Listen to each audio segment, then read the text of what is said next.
on veut par exemple voir cette tâche-là un petit peu en détail, on peut faire git stash show.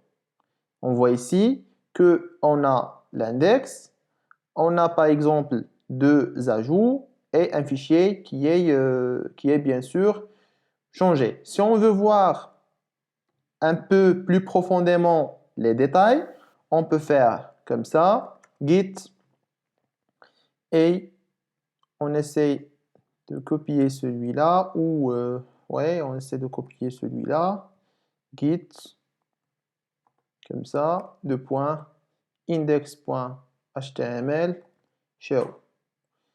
Je pense que j'ai commis une erreur.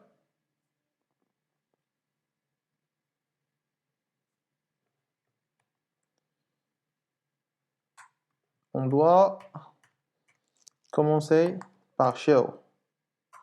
Et voilà.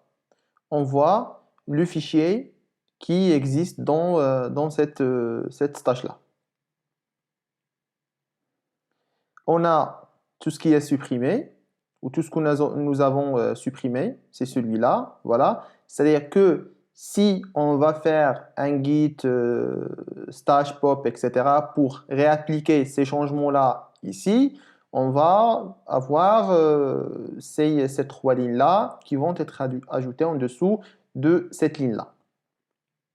Si, par exemple, on veut supprimer en fait un stash, par exemple, on a git stash list et on veut supprimer celui-là, par exemple cette première. On peut même faire,